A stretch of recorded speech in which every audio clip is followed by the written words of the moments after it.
boys, man. They're part of the team. Part of the team, man. Can I tell you, part of the team? Welcome to Tampa Bay. We fuck them up when we raise the flag. Fire the cannons and seize the day. The crew's ready, all hands.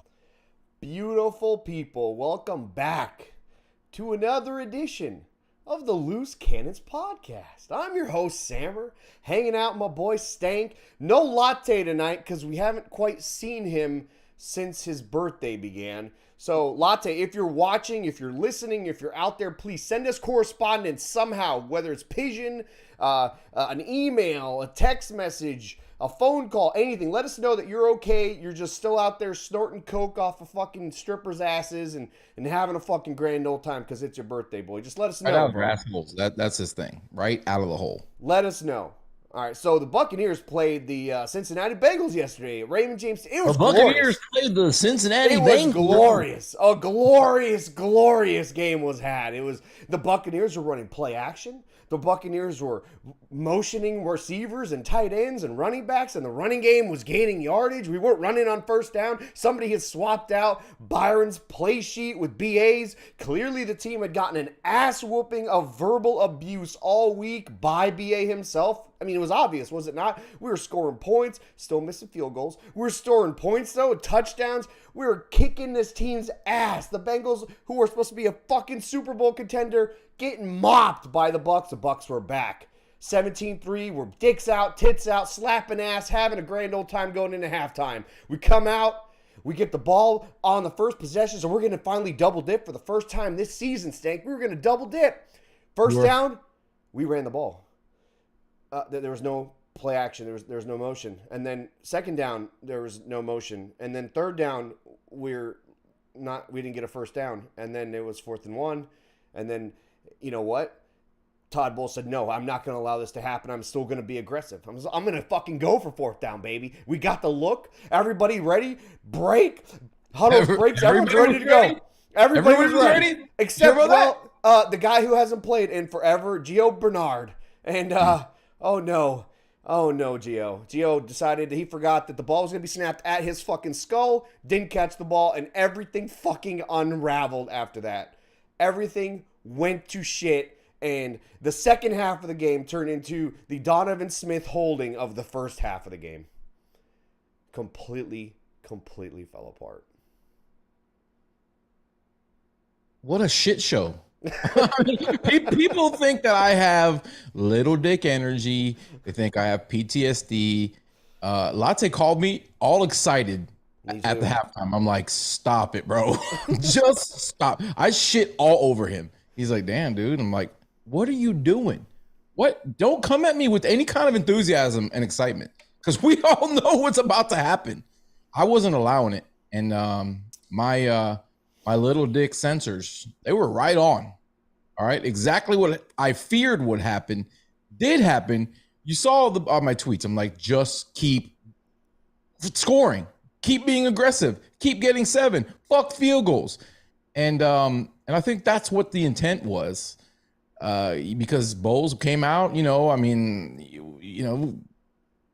a little bit stuck in the mud there on that first drive in the beginning of third quarter, and then just calamity. One mistake after the next. Special teams, fucking Tompkins is taking it out, running backwards, doing all kinds of crazy shit. None of it fucking made any sense. And then Brady, bro, I haven't even talked shit about Brady. I don't even see anything. You don't need to. About him. I haven't said a word. I don't want to. I don't even want to talk about him. I don't even want to talk about that guy. Completely shit in his depends. Tom Brady first half, Tom Brady looked 44 years old. Second half, Tom Brady looked 50 years old. And you know what? Don't give me this whole pressure bullshit. I don't give a fuck, dude. But before we get into any of the actual bullshit that occurred, because there's something that's more of a fucking, it just has me pissed the fuck off, Snake. Not even the loss of the game. It doesn't, that doesn't bother me as much as the fact that the first half, we saw a team that knew exactly how to move the ball up and down the field, and they had the formula. And it's not like they didn't have it and they just figured it out and all of a sudden it works. They've had the formula. They have chosen for the entire season to not use the formula, which is a massive fucking sin in my eyes. A bigger issue than anything that happened yesterday in the second half, or actually the third. The third quarter was probably the worst half of football Tom Brady has ever played, all in one quarter. But before any of that happened, the bigger problem, they've had this formula, man. They fucking had it. And then somebody at halftime. Formula involved throwing the ball to Mike Evans? Mike Evans was touching the ball. That part of that formula? It was a big part, yeah. I think at halftime they switched back to the play sheet, and somebody was like, "Hey, Byron, what's going on out there?" Oh shit! And he looks down and it's not even his play sheet, and he changed back to his, and yeah. You That's can't not why we lost. Play calling isn't what killed us in the second half. Turning the ball over was, okay. Yeah, agreed. I mean, we didn't even get a chance to run many plays on offense in the second half. We just kept on giving the ball to the Bangladesh, dude, over and over and over again, handing the ball right back to the Cincinnati Bangladesh. I don't know. Maybe Brady is a Bangladesh fan, and we don't even fucking know about that shit. Maybe he has cryptocurrency in the Bollywood world. Is that what you're saying right now? Makes a lot of sense. Dude. It might. He might.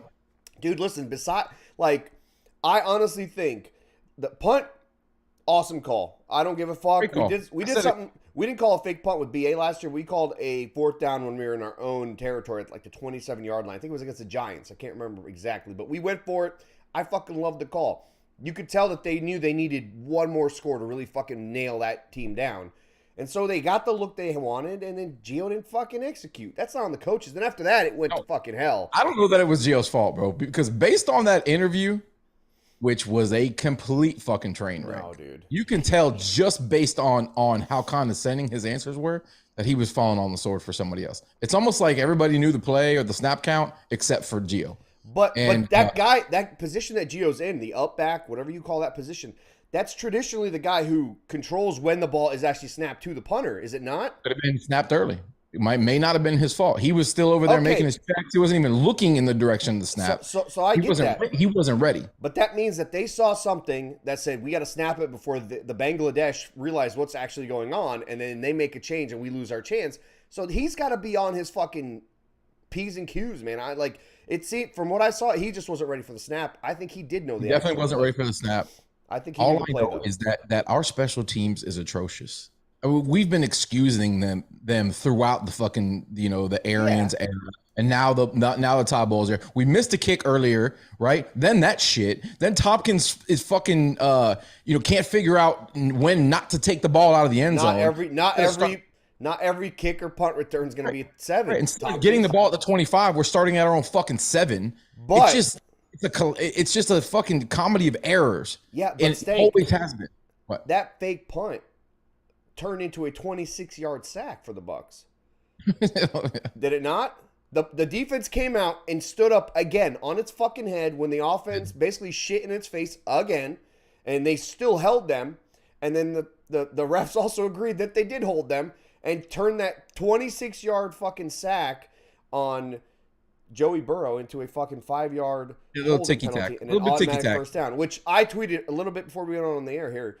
They've got to make that call something where the officiating crew can look back and be like, hey, he did hold him, but clearly it didn't affect the play. We should be able to take that flag back up, or don't make it an automatic first down. Make it reviewable in some way. Like, there's got to be a way that a play like that. Way if it was the opposite. You wouldn't feel that way if. No, I would. I really would think it was fair.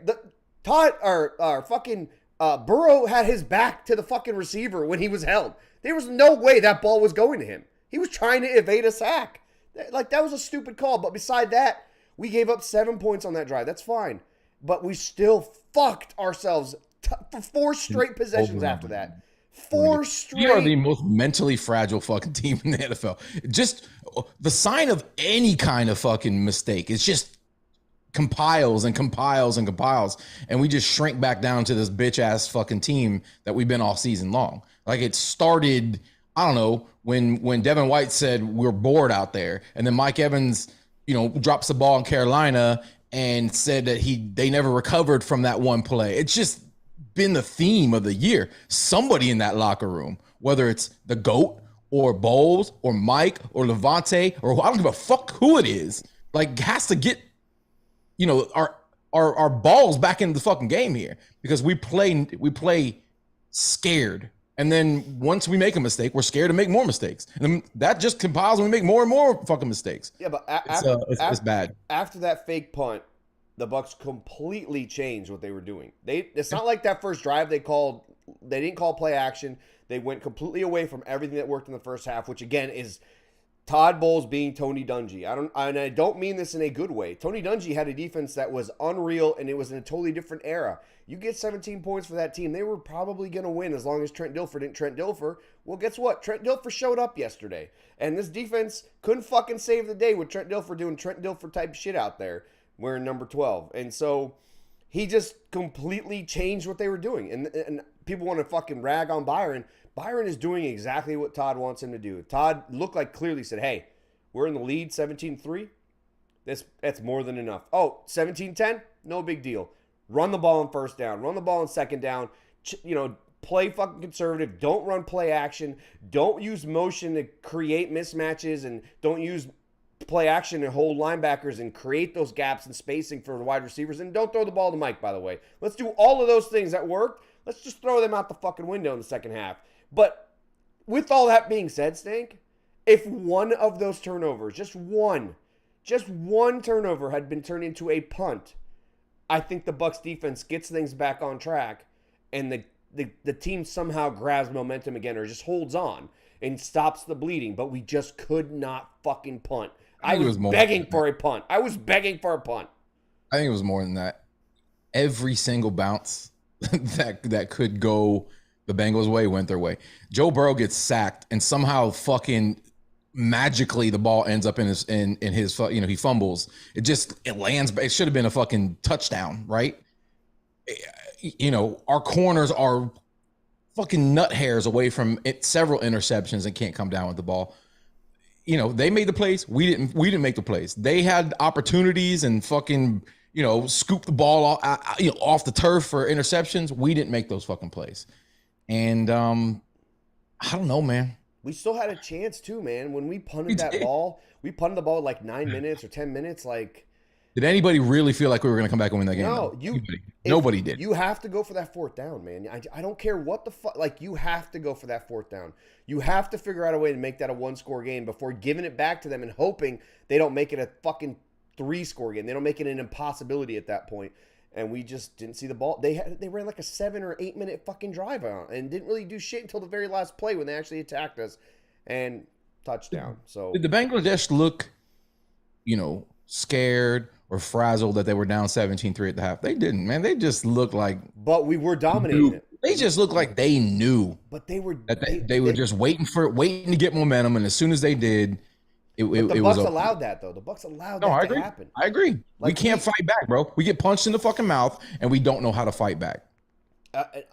If we come out in that first drive and we run play action on that first fucking play instead of running it up the middle for 2 yards or 1 yard, we're not facing 2nd and 10, and we're facing 2nd and 6, 2nd and 4, like we were the entire first half. That game is completely different. Even if it ends up being a few more plays extra and a punt instead of a fake punt that fails.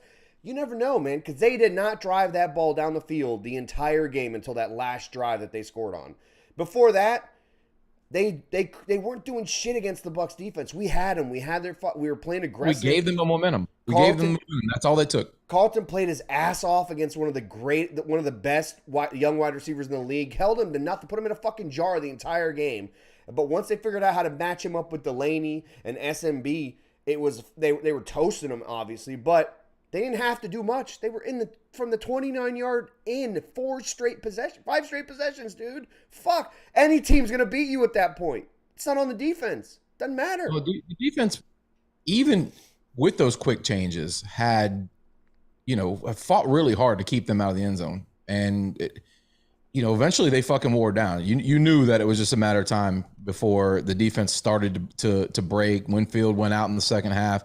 It just, it started to unravel again because the offense, just couldn't fucking do their part.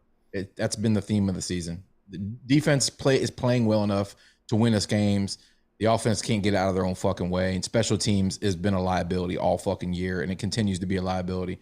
Those hidden yards, the bad punts, the bad punt returns, the missed field goals, that shit. The bad field goal choices, dude. Could have easily been 27-3. It should have been. It should have been. But you can't take a 50-yard field goal at that. Like, people don't do that anymore. That's not something you do unless you're up by 20 points. You just don't do it, man. Either take the fucking delay game and punt it back to them or fucking go for it. Your defense is rolling. Just go for it. You get worst case scenario, Todd Bowles, we score a fucking touchdown or they get the ball and we force them to punt. We're rocking at that point, man. You got to fucking go for these fucking 50-yard field. This guy's not making them. What are you doing? You're losing yardage. Just fucking go for it. Nothing bad comes of being aggressive, man. I don't care what fucking stats people show. Like, those teams are the teams that consistently win because their team has a different mental state. They understand that they're trying to fucking win, and they're not pussyfooting around the fucking game. We coached an entire second half of that game trying not to lose, as opposed to trying to fucking win. And that's been the theme the entire year. But what makes me more mad, like I said earlier, we have the formula. And we've chosen not to use it this entire time. People are like, oh, we figured it out. No, bitch, we've had it. We've just chosen not to fucking use it. So now teams take on the there's no excuse. persona and attitude of the leaders, right? Bowles, Brady, they're taking on that fearful mindset, and it is always going to end up bad. It's that prevent style of play, right? We want to prevent ourselves from losing versus what you're saying, go out and fucking win the football game. And if we lose being aggressive, if we lose I'll take it all day. attacking, then everybody's going to take it. The players are going to take it. Then listen, I might get knocked out. I may lose 3 in a row, right? But I'm not going to go out with my hands in my pockets. I'm going to go out fucking swinging like Willie McGinnis knocking some dude out in a fucking restaurant. And I don't know if anybody saw that shit. Like, what the fuck is that guy? Pats fan. Great question. Pats fan says, why do you think they're choosing not to run the offense they ran in the first half? I just told you why. Todd Bowles, even if you saw it in the first 3 plays that we called in that half, they were completely different. It's Todd Bowles. He's an old school defensive head coach. It's that mentality from the fucking 90s and early 2000s. We've got 17-3 lead. Let's sit on it. Let's shorten the game. Play. Yeah, you don't want to give up a big play. Don't want to turn the ball over. What do we do? Turn the ball over. Don't want to 4 fucking times.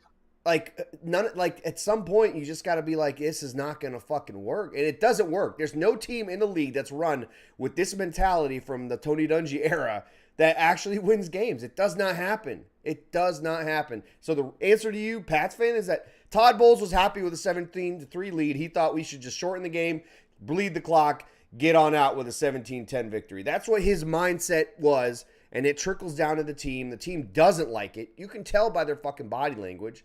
And I mean, it's like, it's the same shit every week, man. Greg DeCruz said players aren't excited. They look bored and disinterested, kind of like our fan base right now.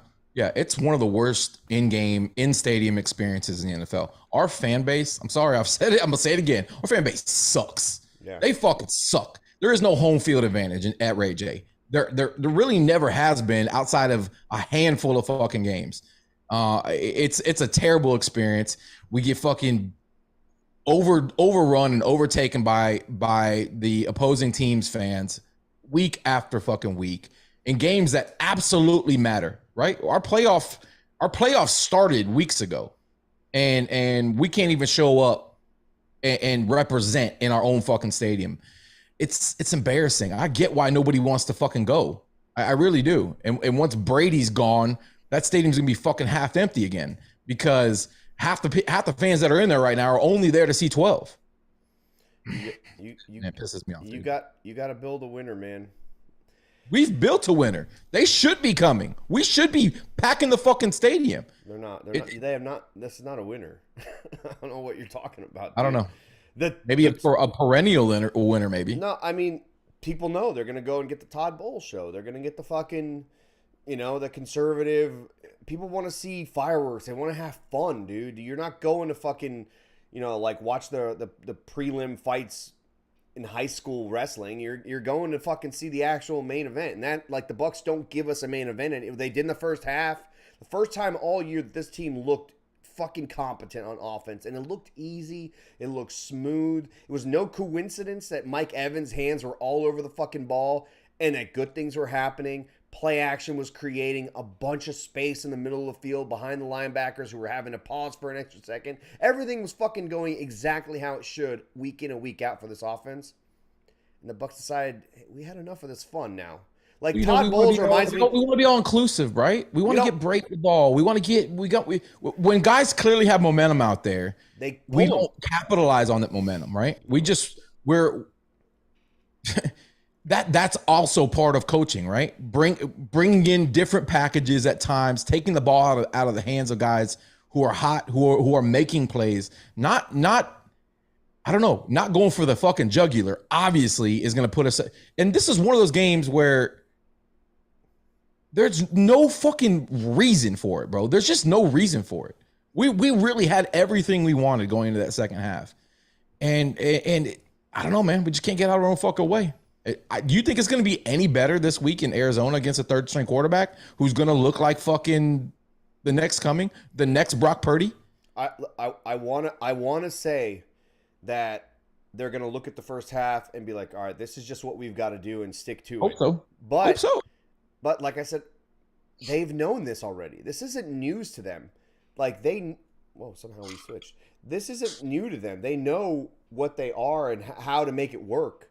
but they've chosen not to. So what makes you think that they're now going to be like, let's just fucking do what does work and ignore what we've been trying to do the entire time, which is try to be a time possessing, run the ball down your throat team from the fucking 70s, 80s, and 90s, which we're clearly not.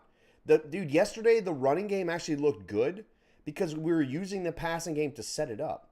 We were using play action to set up the run later on because now the defense has to pause and think, is it really a run? Is it really not a run? Like, all that stuff works together, and we've not done that. You finally see it fucking come together, the puzzle fits, and then all of a sudden they go away from it. And again, where is the chess game at, Sammer? What we go into half, right? You know that Cincinnati's grinding the tape. All those coaches up in the box, all the defensive coordinators, everybody in there is like, this is what the Bucs are trying to do. But where's the chess game? Where is Byron and Tom and everybody in that locker room saying, all right, listen, this is what we did in the first half. You clearly know that they're going to make adjustments. So let's hit them where they don't expect it. Let's continue to push the envelope and do things that they're not expecting us to do. But you can't continue to run the same plays. So get even more aggressive. You can't run the same plays, but you can also force them to show you that they've adjusted to it. So right. You still come out, you still run play action. You run the same fucking concepts. You should have more than 25, 30 plays. That's what I'm saying. You should have more than those same 20 plays that you and you whatever. Should have wrinkles you can do off. Different varieties and flip them and do what it takes to continue to confuse the fucking defense. You should have layers. Aggressive. You should have layers to every one of your plays. There should be wrinkles included in every one. Like the play that worked to Mike on the deep in route that got 12, 15, 20 yards on whatever fucking play. That route should be there again with a different concept underneath it that makes them think you're going to the well again, but you're not. You're doing something else. Looks the same, different result. That's how you fucking call plays. That's how you adjust. That whole halftime adjustment shit isn't as real as people think. It's not like people go in and fucking wipe the slate clean and start a whole new thing. That's not how it works. But there's layers to everything. You call plays in the first half because you know you're going to call them in the second half a different way to set them up. We don't do that. This is where we miss BA. We miss BA in his ability to adjust and his ability to morph and his ability to take plays that look similar and, again, wrinkle them. We don't do any of that. And when we finally got a good BA call. may not have been calling plays, but you sure as hell know he was in that headset saying, take a shot. We're taking a shot here. We're going to take a shot. Like you understand that he was forcing the aggression on this offense. He was that guy that was forcing the aggression. Without him, we don't get it. We still, listen, outside of having a little bit of motion and having some play action, we still weren't taking any real shots during this game. That's still a component of this offense that's missing. When you got a guy like Tompkins and a guy like Scotty that are on the roster that are dressing, why not utilize them? I don't listen. You don't have to always go with the same personnel groupings. Listen, I'll agree at times with you on this thing, but yesterday they didn't need to take a shot. They were moving the ball down the field aggressive. They were taking chunk plays. They were going 15, 20. They were finally going over that 3-7-yard fucking route that they were running every fucking week. So if it's working, yeah, maybe a shot every now and then, but they really didn't need it. They were getting like that throw to Mike Evans where he had to kind of slide and fall back to catch it and get back up. If that ball's in front of him, he scores on that fucking play. Good thing we ended up scoring a touchdown on that drive, but he had nobody behind him. That was a touchdown. And that you can't tell me that you don't have a wrinkle to that play later on, a way to get that to like alert the DBs and you have something else running underneath it. Every coach has that shit. And you could tell that they were running a BA offense. They were attacking. They were going down the field. Tom Brady was standing in the pocket, taking a little bit of hit. But play action was helping all of that. It was creating time for Tom. It was creating space for everybody to work and do what they were doing. And everybody was involved. Dude, they were signaling first downs and celebrating when they were catching the pass, Stang. When the fuck was the last time you saw Mike Evans celebrating a catch? When? There's been nothing to celebrate, man. Listen, Corey Hall in the chat says Brady can't throw the 9 or the 8 his arm shot. I don't believe that.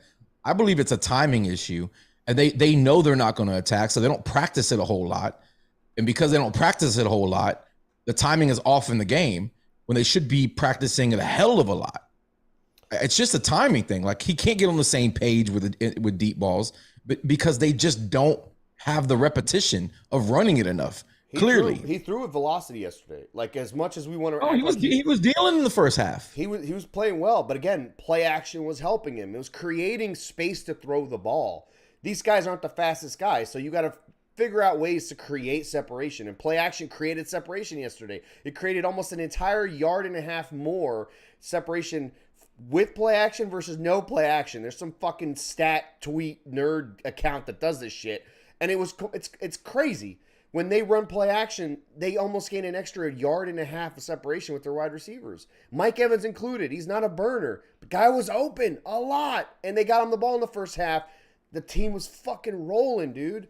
And then they fucking reverted back to what they feel they should be, which is the fucking Steelers and the Bucs of the fucking 2000s. And just fucking hold on for dear life. I would love to be the Tennessee Titans and have Derrick Henry back there and run the ball all game long. That's the kind of offense they want to be. But that doesn't work week in and week out for them either, dude. Once they can't run the ball, that team is cooked.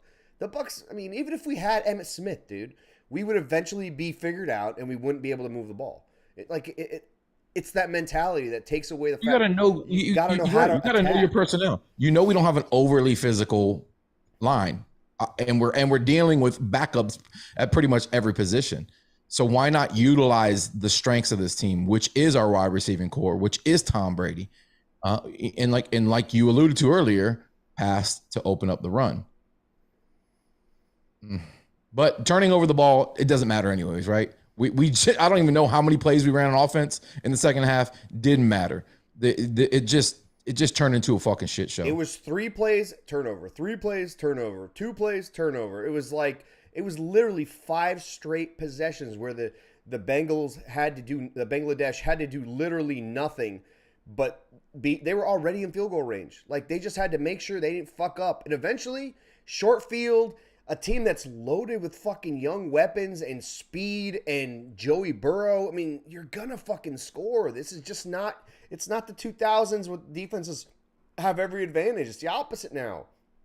So there was nothing that defense was going to be able to do. The Bucs just had to get out of their own way, just move the ball, and then punt it. Make them go the length of the field, take a fucking deep breath, and fucking get back. Like, they could have won that game 20-16. It would have been fucking fine at that point.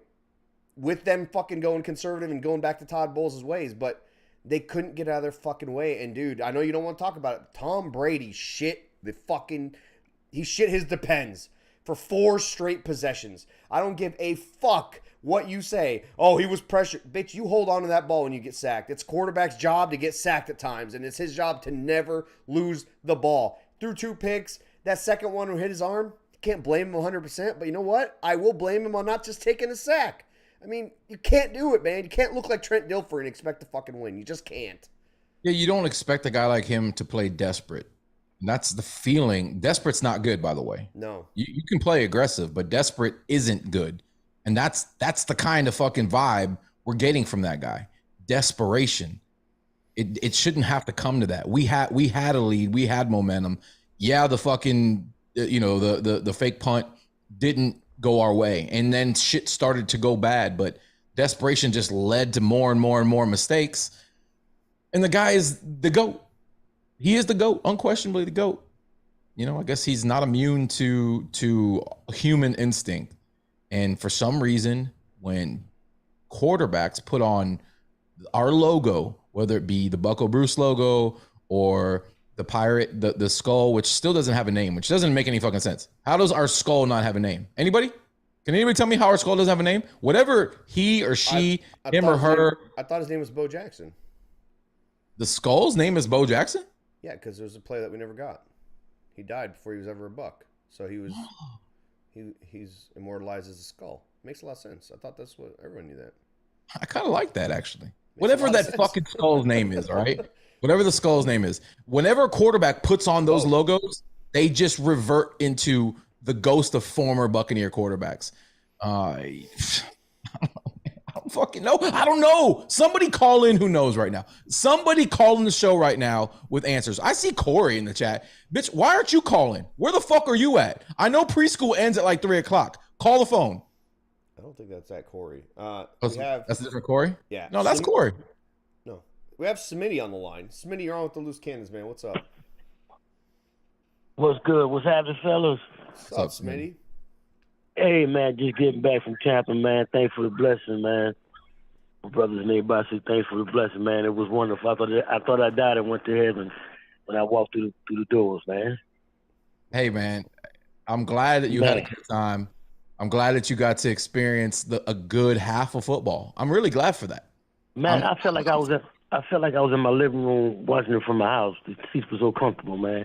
And that area will never be the same. I had everybody they turned up. It was some ladies that sit in front of y'all. She said, hey, the other guys that used to sit back, they are crazy. But you're crazy. Yes, I know. But They're I probably made happy. some friends next. They're probably happy Go to ahead. get a break from my clap. So hope you That's enjoyed true. it. Yeah, I thought Also, that's I what it hope was. did you try the bidet? Did you try the bidet in our club bathrooms there? Yeah, I seen that, man. I said, man, they got Sammy must have ordered that. You did. I Yeah, they said, actually man. put that in specifically for Samer's asshole because I He doesn't refuse use to. Yeah, 'cause he's always talking about it. He's always talking about that on the podcast, you man. didn't put paper anywhere near that hole. Never. Why? I Why would tried to smear throw it around? paper. Yeah, but everybody was drinking, and I didn't know that section was that live. We was turned up, man, yesterday, and we had a couple of Bengal fans talking about who they. I guess it's who that, but who they, and it was turned up it was 6 minutes left in the fourth quarter, man. The whole section was gone. I said, what the hell? Everybody gone. Welcome to the club section. You know, they Yeah, got everybody got it. those people They got to great- go. Yeah, they got the great poupon. They got to go check on their yachts and shit like that. They don't care. They don't really care, bro. They can't. They can't they can't Instagram a picture or some shit like that. They're not really there for football, bro. It's But just then one man said, my God, all they had to do was run the ball. It's 4th and 1, 31. They throwing it. I'm out of here. I said, it was funny, man. But I had a good time, man. And Glad you my had a brothers good time, wanted, man. my brothers, they want to send you guys a bottle, so give me an address, say whatever y'all like to drink. They want to Hey, really no, show none of that. appreciation. None of that. There's a possibility we may be joining you in the ATL for the last game of the season. This could end up being a huge game. Could end up being Tom Brady's last game ever. And I got to sit somewhere near the field because I'm catching his last ball. I'm catching the last touchdown ball. All right. Daddy needs Yeah. a rant. And wherever he throws it, I need to be near an end zone, about 6 rows up. I need to catch his last ball. All right. I want that shit. I'm going to hold it ransom, bro. I'm going to get one of Sammer's uncles, cousins out in Saudi Arabia to pay me big money for that last ball. Going to the field. They don't care Anyway. about, they don't care about those balls. Hey, man, but the game, to see it live like that, man, to see the mess ups in person, I said, man, look at Tom. He did a move that was so funny when he fumbled the ball. It wasn't funny when he got sacked. I'm just sad they couldn't bring it home for you, man. You deserve just to win in that stadium. And one day you will. Probably with Kyle Trask leading the team, honestly. And with the prices, you know what? I might be able to afford that too, man, when the prices go down. You know, when Tom leaves, everything will go down. It's going to be back to the hood. Playing that Brady tax. Back to the hood. Yeah. But, man, thank you guys, man. The game, besides the loss, man, the game was fun, live action, man. Loved it all, man. And y'all hold it down, man. Y'all hope y'all all well. I know you guys were sick, man. Yes, All he wasn't feeling good. I had some personal stuff going, and the tickets couldn't have gone to a better person, man. So I'm glad you got to experience that. Well, thanks, man. Look forward to seeing that in Atlanta, man. I have Chef Cole pick you up again. No, He has an F-150 this I time. expect that. I expect Chef Cole to pick us up. No. You know, he can meet us and we'll all Uber together. But no, don't have him pick us up again. No. He upgraded, man. He has an F-150 now, 22. If it doesn't have a crew door, I ain't getting in. Oh, he got all that, man. He said he got y'all this time. Listen, after we met up with Chef Cole, I know he made it. He made it big. You gave him a lot of good ideas. Yeah. He told me about the business stuff y'all were talking about in the car. But yeah, man, just let us know when you come so we can have the chauffeur pick it up in this 2020. Thank you for the call, Smitty. All right. Love you, bro. All right, I'm out, man. Y'all have a good one. Thank you, Smitty. Smitty sounds tired, man. Listen, Smitty went from positive to just you could hear that. Could you not sing? he absorbed that they toxic. broke his heart. They broke his fucking They heart. did break his heart. He absorbed that toxic ass. It's like the smell of an old goat. You know, one that you don't want to eat that anymore. 8 hours down, 8 hours back, with that fucking taste in your mouth. Yeah, that's bad. He ingested some rancid goat. I hope he hit up one of them Bojangles on the way up, because that one Bojangles up in North. Oof, That shit is good, dude. Right there around that Jacksonville area, Gainesville area. Hit that Bojangles. No. You ever had Bojangles, Steak? Of course, bro. Dude, it's so good. Of course, I've had Bojangles. I've eaten at every fast food restaurant I've ever seen. No, I've never done that. Tried every one. No. All of them. No. The sketchier the fast food restaurant, the more likely it is I've tried it. Yeah. Lumberjack Gaming says, I work at Raymond James Stadium, and you can't expect fans to go wild when we've been displaying poop. Like it a lot. Or chocolate ice cream. One of the two there. Whichever one you think that is. And Cali Buck says, that sounds disgusting. True, baby. I think he's referring to the ranch that he got to taste coming to Tampa and watch that play. All right, go to Lewis and SoCal. Lewis and SoCal, what's up? Yo, fellas. Okay, well. Here we go. I'd like to say yesterday was shocking how the second half went. I mean, I guess the way it played out was more – didn't expect that for us to turn over pretty much 5 times in a row. But, I mean, it's hard to be, I guess, upset versus, like – it's almost like what we expect from this team because this team just has no swag. I mean, you don't really see that – I mean, it seems like they're still trying to be something that they're not, but – I know I was tweeting with Sammer a little yesterday, and he was saying, I think, the same thing earlier, that this offense, wow, they're actually looking – you could tell the rhythm, the plays they were doing were just a lot different from what we've seen during the year. Even though they weren't big chunk plays, we were actually throwing it past the sticks, which was great. Wasn't seeing a million bubble screens and first down runs. And the defense was feeding off it because, I mean, I think the first 3 possessions, I think the Bengals almost went 3-and-out the first 3 drives. But – I know you guys will hit on the turnovers and some of the other stuff that happened in the game, but the 2 real big things that happened for me in the game that really just left me kind of dumbstruck after the game was that there was that great running catch by Mike Evans, I believe it was in the first quarter, and a penalty was called on Chris Godwin for a blindside block, which I'm not too familiar with all the NFL rules and the exact letter of every rule, but to me, Godwin hit the guy pretty much straight in the chest for the most part. And it's a bad call. Since he didn't extend, they said he didn't extend his hands according to the guy on CBS. And I'm like, just because the guy didn't keep his head on a swivel, which they teach you in high school, that doesn't mean it's a blindside block. That kid needs to learn put his head on a swivel. Yeah, but that's every big play, every wild play of the season has been called back on penalty. But that's a rule. That's a rule they added, I think, a couple years ago when they had too many of these guys getting hurt because of those plays, and I saw that same call on the Saturday, the day before, one of the Saturday games. Same type of, but that was more egregious. But my thing to that, my counter to that didn't play, blow him up. He didn't blow him up. I get it. It's just one of those stupid. It was one of those calls that the refs are told to, hey, get rid of these plays, and then they see it and they call it. It's not, it wasn't as textbook as the other one that I saw the day before, but.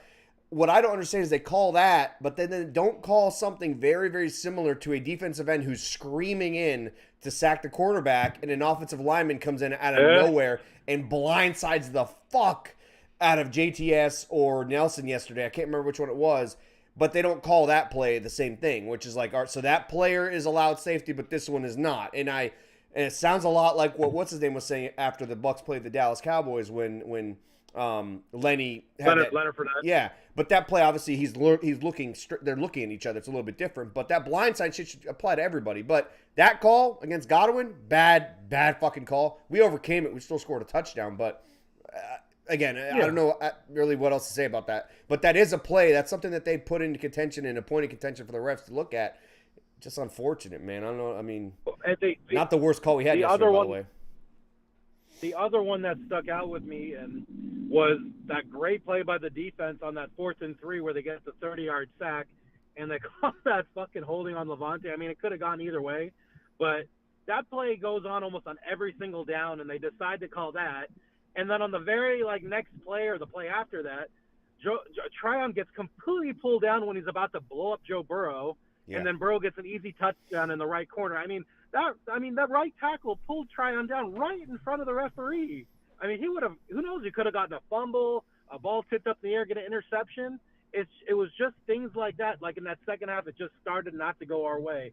And we were shooting ourselves in the foot, but a play like that, the refs weren't giving us any benefit of the doubt.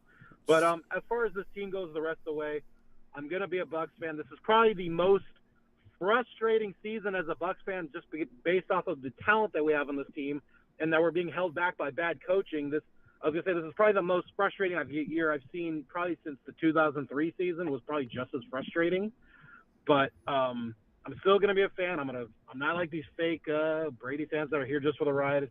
Bucs fan till I die, no matter what. Don't worry, bro. They are already jumping. They're already jumping shit, bro. They are Let them already fucking go. jumping the fuck off the shit, which is fine. No more bedazzled Brady jerseys in the stands, Right. please. I mean, it's just no more of this. But No more of those stupid half jerseys. Finally, won't see any of those fucking stupid ass. I think you'll see.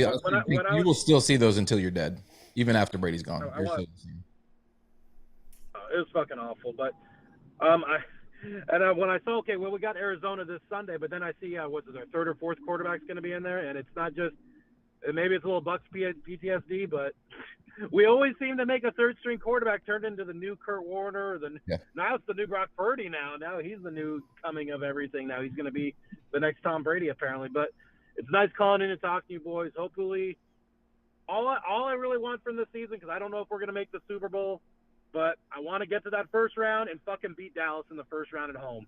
Other than that, you guys have a nice night. Later, go Bucs, guys. Go Bucs. Yeah, I have a no talking about playoff rule now on my show, The Bucking Idiots. Don't you dare call in and leave a voicemail about playoffs. I don't want to hear about it. I don't want to hear it. I honestly don't. I really as far as gut feelings go, I don't think we're making the playoffs. You should start your next Bucking Idiot show with that Bangladesh fan again. That same I don't call. even know where that got called in from. If people don't know why we were calling the Cincinnati Bengals the Cincinnati Bangladesh, you need to go back and watch the last 3-4 minutes of the last Bucking Idiots podcast. Speaking of Bucking Idiots podcast, it's hosted right here on this channel. And if you want to be a part of that show, you can right now. You can say fuck loose cannons, and you can call in and leave a voicemail for the Bucking Idiots show, which is just me. It's just this big, stupid, dumb face saying really stupid, dumb things. If you want to call in, just call right now, 813-444-2318, and leave me a voicemail. A lot of you in the chat, I see you guys. You leave me voicemails, and I love you for it. Leave me some more right now. Yeah. Sammer's impersonations are hilarious. That was not Sammer. I'm not quite sure what you're referring to, but I actually was not that phone call. That was actually somebody calling. Sammer, I've been waiting for Sammer to call in and leave a voicemail, and he's yet to leave one. So, which is another reason why I've left. Yeah. And your tomfuckery. Absolutely not. You're missing out. You're missing out on one of the weirdest shows ever to hit the internet, and that says a whole lot, bro. I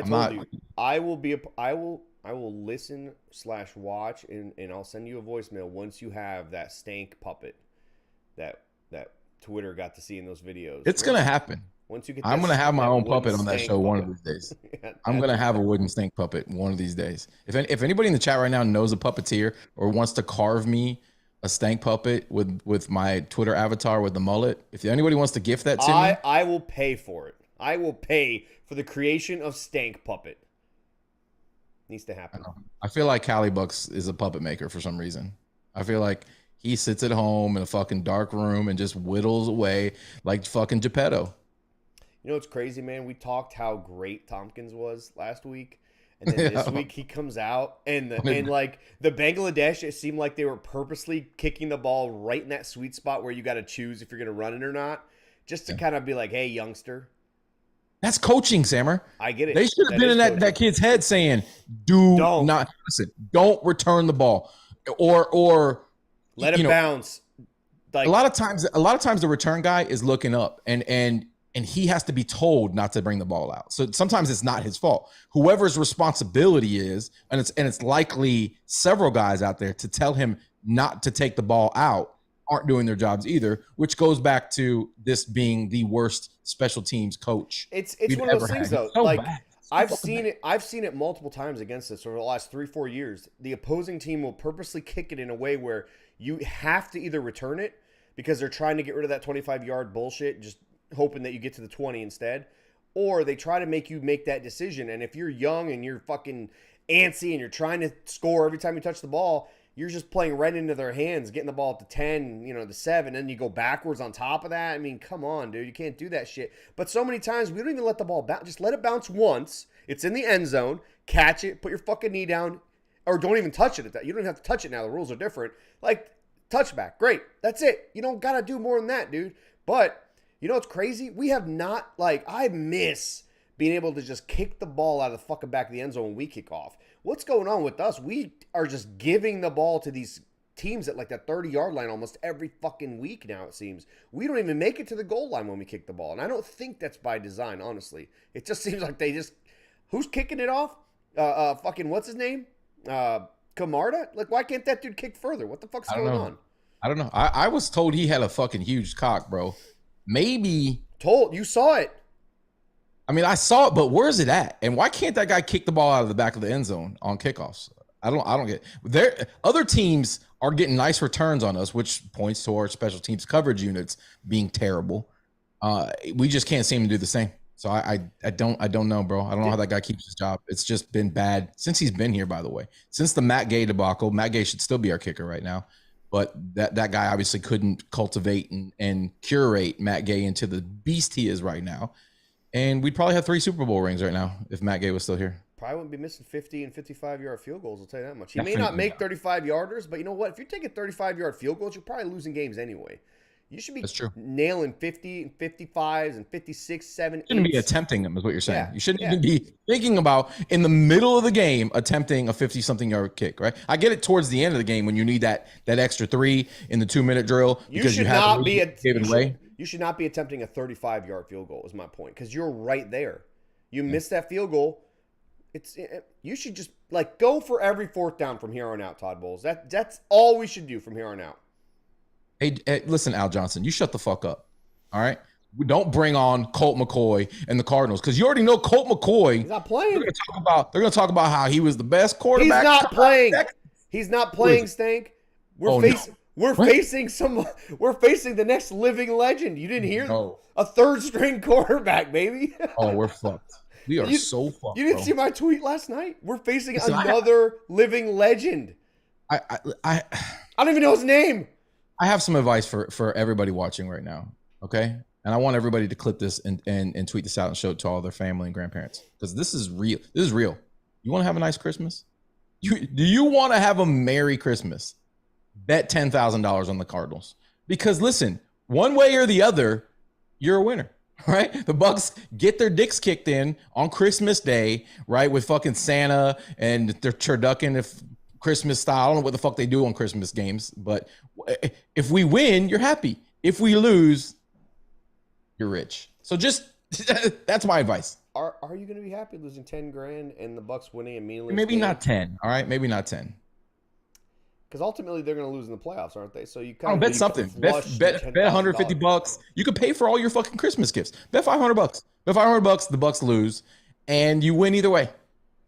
Whoever can figure it out. You're welcome for that advice. Somebody please put it in the chat who the fuck this quarterback's going to be. Somebody said Toilet Swirly. I'm not sure if maybe it sounds familiar. I'm not sure who that is, but I guess it doesn't matter his name, honestly. Name is Toilet Swirly. We're definitely fucking as long as it's not a 2nd or 1st string quarterback. If it's a 3rd string quarterback, this guy is going to be Trace McSorley. There it is. Trace. Yeah, that's not a real name. Doesn't that guy play? That's a real dude. That's a real dude for the Magic. Yeah, maybe power forward for the Magic, also 3rd string quarterback for the Arizona Cardinals. Going to absolutely light us up. We're facing a guy named Tracy McSorley because that guy.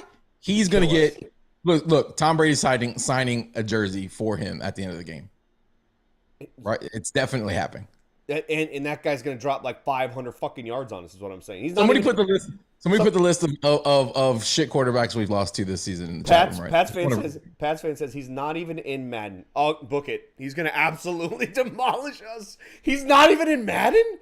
What? Listen, Pat's fan. He's gonna dice us up, bro. Okay, that guy is gonna look. He's gonna look like Jacoby fucking Myers did throwing the ball to Edwin says he's going to flush us. Absolutely. We're all getting McSorleys on Christmas. McSwirlies, baby. It's gonna be great. All right, let's go to 813 area code. 813, you're on with the Loose Cannons. Oh, what's up, motherfuckers? How y'all doing? What's up, Hey, where Jeremy? you been, bro? Where you been, Jeremy? I was at the fucking game. That's where I was. I was at the game watching them fucking shit the bed, man. They looked like a fucking football team in the first half, and I was getting all excited. lets me know, poof, shit the bed.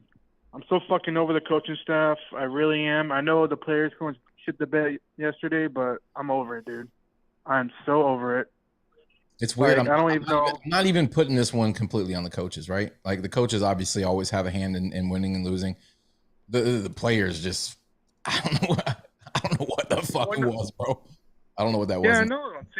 I'm saying the players. You know, the players blew it last night. They did. They looked like a fucking function football team in the first half. I don't know what the fuck happened. I don't get it.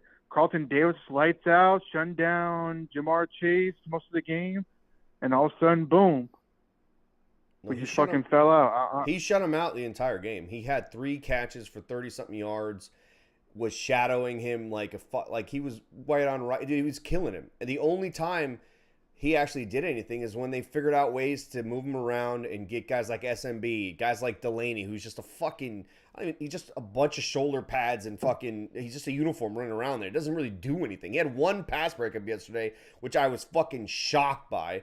But once opposing teams figure out a way to match up their receivers with McCollum or Delaney or SMB, it's game over at that point because they're just going to go back to that well time and time and time again, dude, and it's over. That's what happened. Carlton Davis played his ass off. Another thing, Sammer, is that fucking, they pulled Mike Edwards and Antoine Winfield Jr. out of the game the second half, and all of a sudden I see, what's his name, Neal out there, which is fine. I think he's doing decent. But then, like you said, they pick us apart. But I think when you have Antoine Winfield Jr. and the nickel, it made a difference. Antoine got hurt. I can't. Antoine re-hurt his ankle, which is now starting to be a concern. This guy's in and out of the lineup.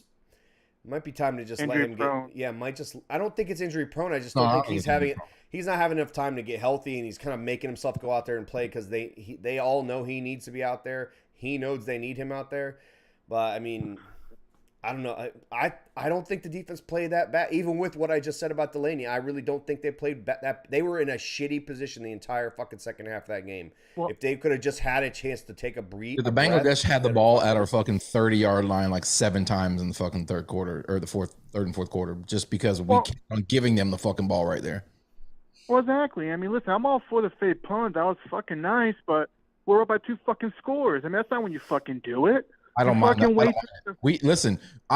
You had to sense that momentum was starting to shift towards Cincinnati at that point. I really liked the call. I just wish that somebody would have told Gio. Gio knew. Gio knew.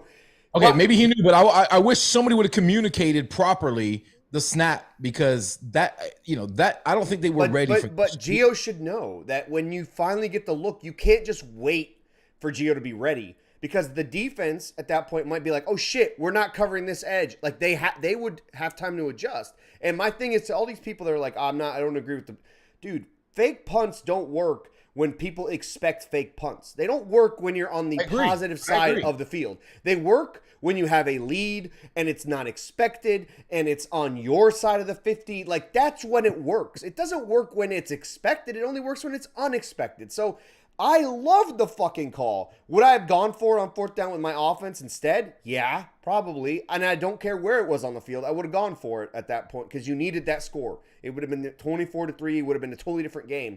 But if Gio just understands what's going on and fucking doesn't have a brain fart, different game, I think, honestly. He has 15 yards. Gio took responsibility.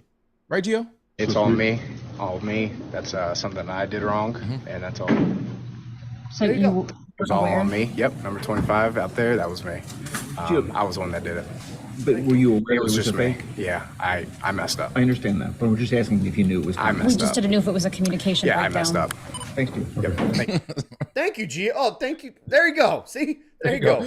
All right, he took responsibility for it in the most condescending of all ways, which tells me that it wasn't on him. No, I think it was on him. No, that right there said everything. No, before that was like the biggest fuck you to everybody. No, I know what happened before that. Before that, he was trying to leave. He was trying not to talk about it. He was clearly embarrassed.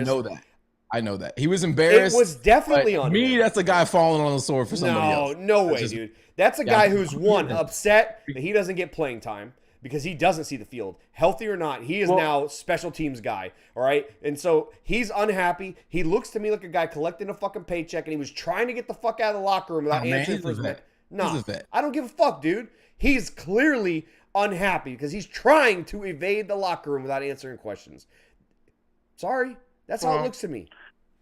Well, speaking of playing time, why in the fuck do I keep seeing Cam Brady on the fucking field? I'm sorry. I'm done watching him play on the field. K-Don should be out there more, making these fucking catches, making the plays. He's the only talented tight end we have. Yeah. And then they start giving the ball to Mike. Like, why in the fuck they stop throwing the ball to Mike? So Cam is noticeably lost it, right? It's easy to see when he catches the ball.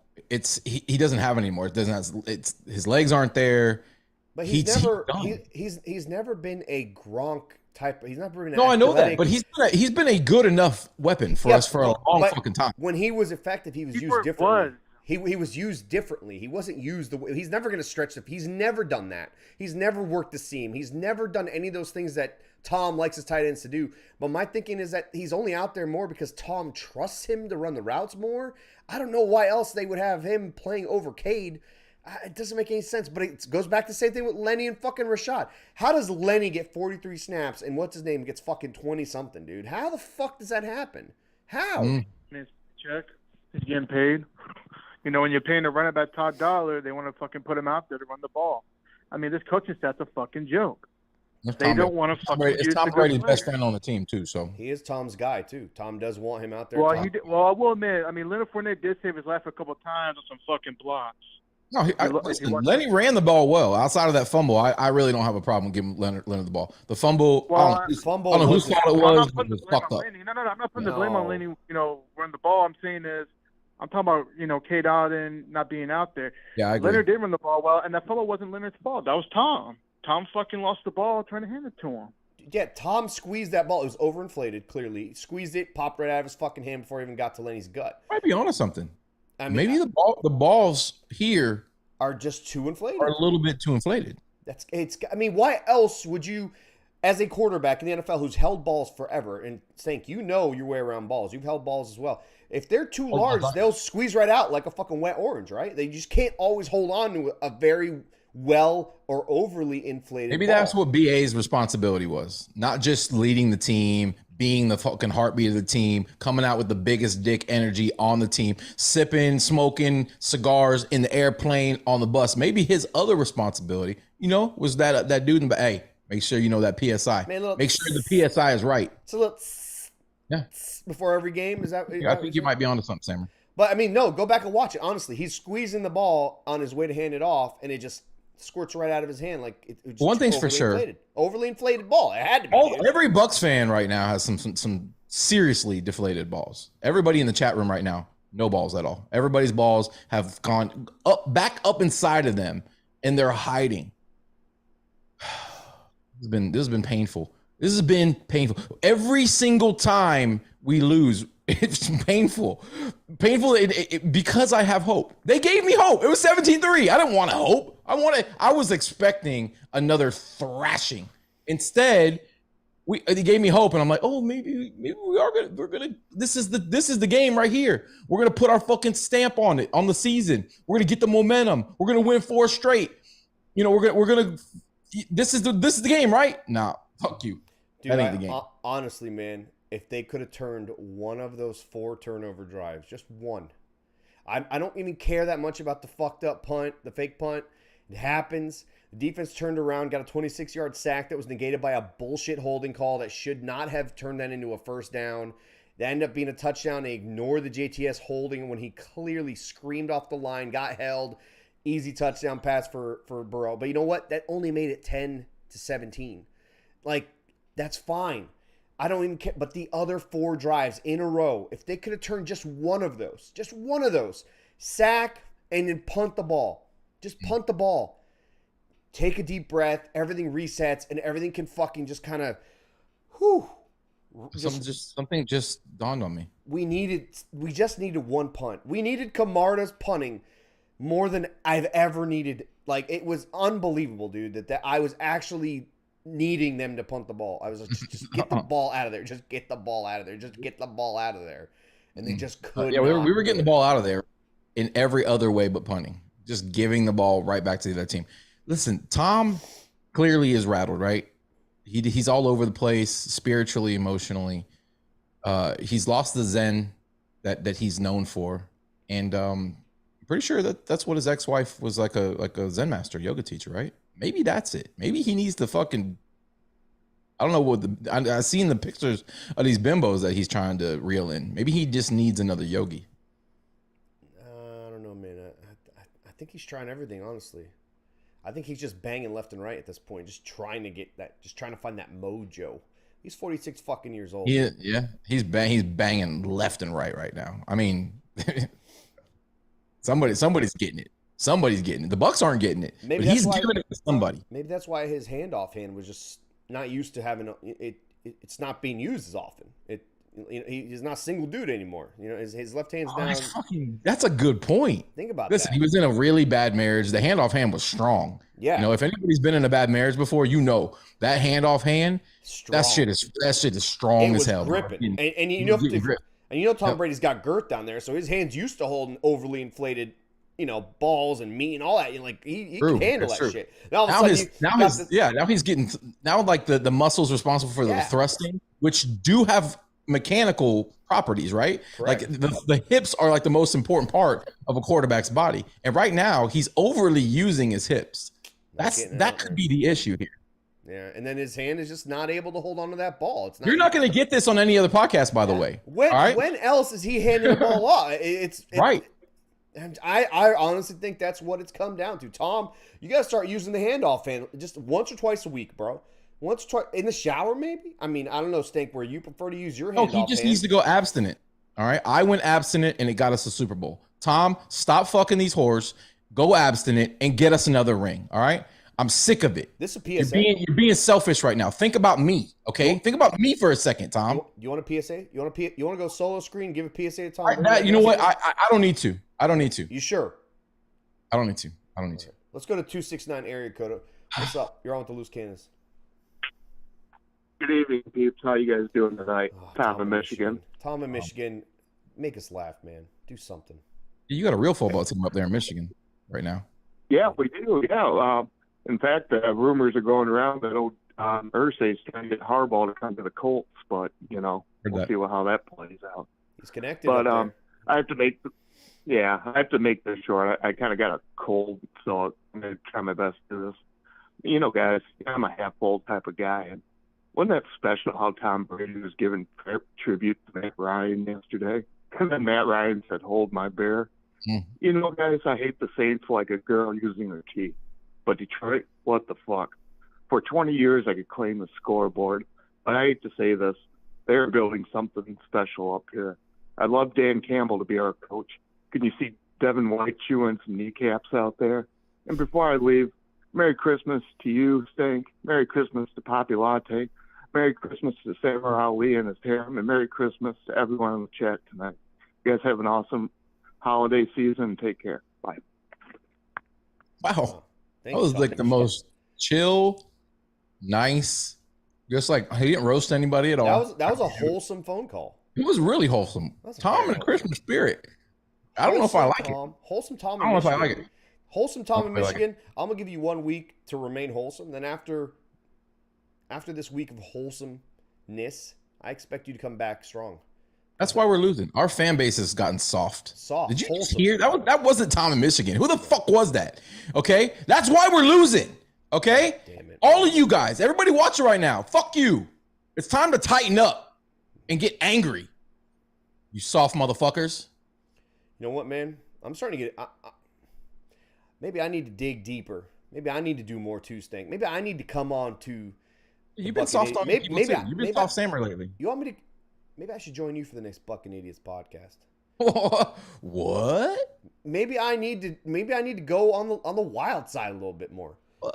Maybe I need to loosen up my fucking top button and come on down there. I didn't think you would ever slum enough to come down that alleyway, bro. I didn't even think you would actually find yourself in that part of the town, the Buccaneers part of town, and actually take, from the pristine fucking glamorous the lawyers and the doctors, they all got to buy coke. All right. And then sometimes you got to you need that fix. You got to fucking go down into that, the nitty gritty of the town and find it. Maybe I'm not ashamed to say it. It's the #1 podcast for cocaine. Fucking idiots. Cocaine. Yeah, of course. Cocaine. Yeah. I mean, it's #1. All right. I don't know what else the fuck we could say about this. I'm ready to put this game away. The Buccaneers have the formula. Northway, you want some heat? You want some spice? Call in. I'm talking to everybody. All right. Including you. We're all been too nice. We're all been too soft. We're all fucking spoiled. I know. And that's why we're losing. James Thompson says, I know the problem. Let's build a new stadium in Ybor. Problem solved. What? No. I'm down. It's even closer for me. Jonas, I'm really close to the stadium now, but stadium in Ybor? Make it happen.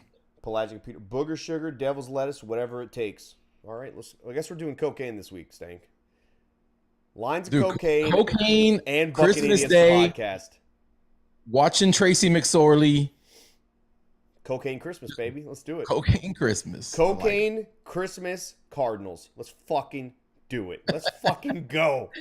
That's going to be the name of the next Bucking Idiots podcast episode. Cocaine Christmas Cardinals. Call in now. Get your voicemail on. Hey, fuck the Cincinnati Bangladesh forever. All right? Fuck them. Go Bucs. Yeah, go Bucs.